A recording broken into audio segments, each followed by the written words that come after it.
जावेद भाई बताइए, अब तो कुछ बचा नहीं, एक चरण बचा है, आधा सैकड़ा सीटें कुल, बाकी सब जो कुछ होना हमाना था ईवीएम में बंद हो गया।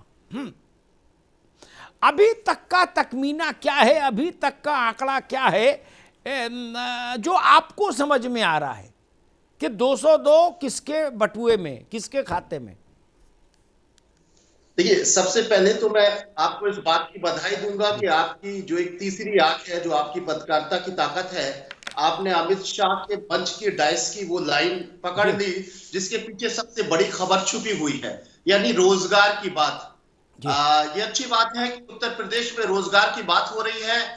वो उत्तर प्रदेश जो इतना बदनाम है, कभी धर्म के नाम पर, कभी मंदिर और मस्जिद के नाम पर, तो कभी जातिवाद की गंदगी के नाम पर, ये उत्तर प्रदेश में अगर आखिरी चरण में रोजगार की बात को आप डिस्प्ले किए हुए हैं अमित शाह जी, तो यही अपने आप में बहुत बड़ी खबर है कि एहसास हो गया है। इस कहानी के पीछे दो कहावतें बहुत मजेदार हैं। एक ये कि देर आए दुरुस्त आए, और दूसरी कहावत चिड़िया चुग गई खेत तो अब क्या। तो ये सच्चाई है कि अभी इतना लंबा चौड़ा इतने सारे चरणों में चुनाव हो गया, उसके बाद बहुत देर के बाद यह एहसास हुआ है कि उत्तर प्रदेश की जनता अब धर्म की कट्टरता और जातिवाद से ऊब चुकी है।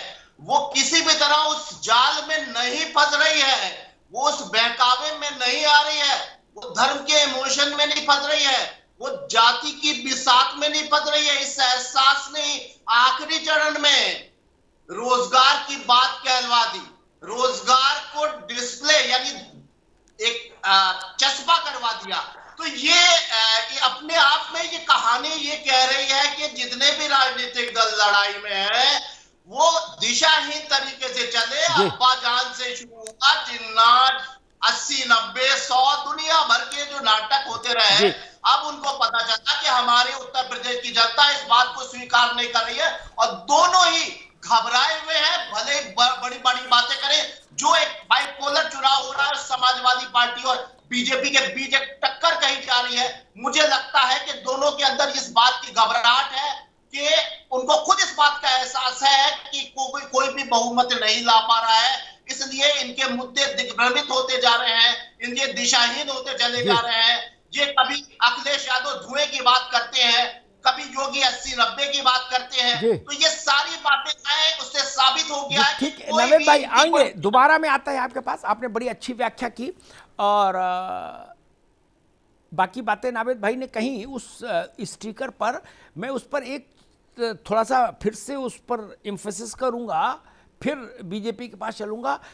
चुनावी इतिहास में कम 3.5 दशक में 35 साल में देश और प्रदेशों के चुनाव, तमाम चुनाव देखने के बाद मैं ये कह सकता हूँ अपनी स्मृति के आधार पर, ऐसा पहली बार हुआ है भारत के चुनावी इतिहास में प्रचार में कि किसी, ये राम जन्मभूमि के समय भी ऐसा कोई डायस नहीं बना कि जिस पर चिप्पा चिपकाया गया हो कि रामलला हम आएंगे ना। उसमें तो जहां का साउंड है, गुड्डू साउंड सर्विस, उसी का नाम चलता था, अब्बास साउंड सर्विस। और दो कहावतें नावेद जी ने कही, मैं एक कहावत है, क्या है मैं एक और कह दूं, बड़ी देर कर दी हुजूर आते आते। वर्मा जी, आपको ये बात लगती है कि ये रोजगार का मुद्दा और जितनी संजीदगी से आज समझ में आया, ये पहले चरण में आ जाना चाहिए था? अपन कहाँ बाबर, औरंगजेब, हुमायूं, शेरशाह सूरी के चक्कर में फंसे थे, जिन्ना पिन्ना नहीं। यही तो मैं नवेद भाई से भी कहना चाहता हूँ और आप भी कहना चाहते जी। पहली बार कहाँ आपने रोजगार का मुद्दा उठाया? हम तो 19 मार्च 2017 नहीं, आप मेरी बात नहीं समझे भाई, एक मिनट, आप मेरी बात नहीं समझे। मैंने घोषणा पत्र की बात नहीं कही, भाषणों की। ये पहली बार भारत में हो रहा है, इतना बड़ा नेता जहां बोलने आ रहा, उस पोडियम पर स्टिकर चिपकाया गया मुद्दे का, ये पहली बार हो रहा है। इसके लिए बहस करने आया हूं मित्र, भाषण तो हम भी सुन ही रहे। अमिताभ भाई जी, आप अगर लखनऊ दफ्तर में आए होंगे और शायद आप दिल्ली में हैं तो लखनऊ दफ्तर नहीं आए होंगे जी, लेकिन नावेद भाई तो निश्चित रूप से गए होंगे। वहां बाकायदा हमने स्टिकर चिपकाया है और अलग अलग मुद्दों पर स्टिकर चिपकाया है। रोजगार पे हम क्या चाहते हैं और हमने क्या किया है, इस पर भी हमने बात की। किसानों के लिए हम क्या चाहते हैं और हमने क्या किया, इस पर भी हमने बात की। नौजवानों के लिए, उद्योग धंधों के लिए, क्राइम के लिए हम क्या चाहते हैं और क्या नहीं चाहते, और क्या भविष्य में हमारी रूपरेखा है, इस पर भी हमने बात की और बाकायदा स्टिकर लगाया। हम तो जनता को बार बार बता रहे हैं कि पहले की सरकारों ने क्या किया और हमने क्या किया।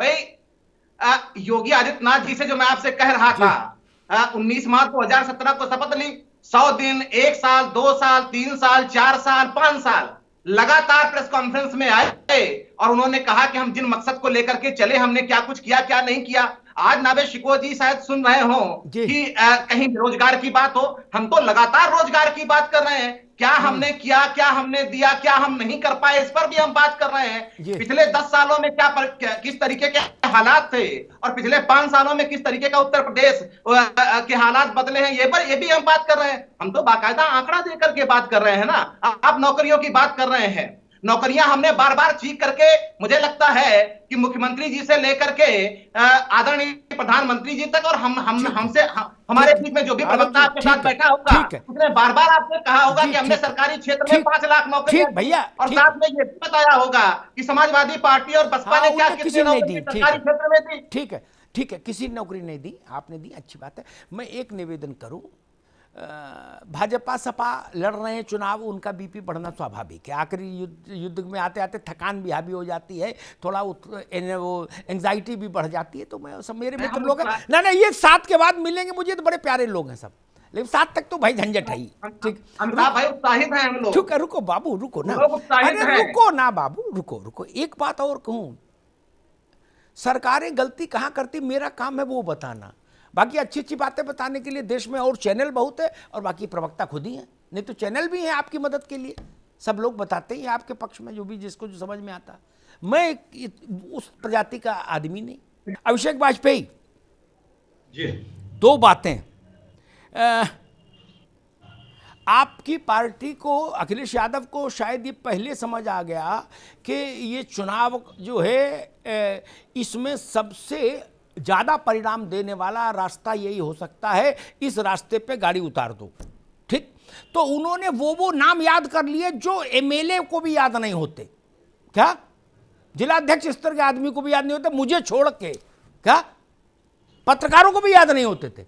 बीएड, टीईटी, अनुदेशक, शिक्षा मित्र, शिक्षा प्रेरक, आंगनवाड़ी, आशा वर्कर, सब याद कर लिए वो। क्या उनको शायद समझ आ गया कि नहीं, यहां पर राजनीतिक लाभांश मिलेगा, इसलिए इस रास्ते पर चलो। अभिषेक वाजपेयी, देखिए अमिताभ जी, जैसा कि आप कह रहे हैं ऐसा कुछ भी नहीं है। सबसे बड़ी चीज है कि जितने भी आंदोलनरत थे, मैं आपकी बात के जवाब देने से पहले छोटे अपने भाई भारतीय जनता पार्टी के मित्र का जवाब देता हूं।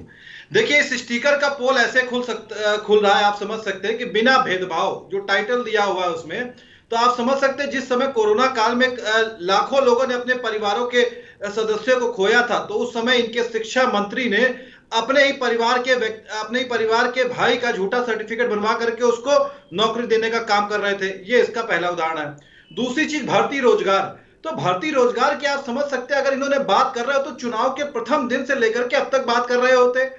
जब चुनाव होता है, जिस जगह पे चुनाव होता है उसके हिसाब से ये अपना टाइटल लेकर के आते, ताकि चुनाव में और गर्मी पैदा की जा सके, लोगों को ज्यादा से ज्यादा बरगलाने का काम कर सके। दूसरी बात, नंबर तीसरी चीज, इस समझने वाली बात यह कि अगर इनको जनता की चीजों की जरूरत होती या उनकी बात कर रहे होते, तो शायद इनको उस बात में ध्यान आ जाता कि जिस समय तकरीबन यूपी 888 की 15 से ज्यादा भर्तियां थी वो पेंडिंग रह गई। इसमें लोग रोज जब धरने पर बैठे थे तो उन्होंने इतनी लाठीचार्ज कराई कि महिलाओं के ऊपर भी लाठीचार्ज कराई, जिसमें एक महिला का गर्भपात तक हो गया था। वो दिन शायद ये भूल गए हैं।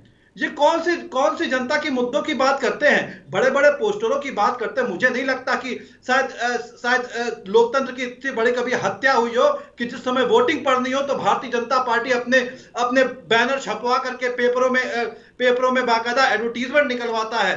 तो इस तरीके से आप समझ सकते हैं। देखिए, ये जो भारतीय जनता पार्टी दोहरे चरित्र की पार्टी है। और जैसा कि अब आपका प्रश्न था, देखिए, आदरणीय अखिलेश यादव जी ने सभी लोगों की बात सुनी थी और सभी लोग जा करके उनसे मिले थे, चाहे वो ग्राम प्रहरी के लोग हों, चाहे वो अनुदेशक के लोग हों, चाहे बीएड के लोग हों, चाहे शिक्षा मित्र हो, चाहे एम्बुलेंस सेवा के लोग हों, सबसे मिले थे, उनको आदरणीय अखिलेश यादव जी ने आश्वासन भी दिया है। और मैंने जैसा कि पहले भी कहा हुआ था कि 3 साल हम कोई भी वैकेंसी नहीं निकालेंगे और जो वैकेंसियां पेंडिंग हैं उनको भरने का काम करेंगे। साथ में हम समाजवादी पार्टी के समय की जो वैकेंसियां थी उनको भी भरने का काम करेंगे।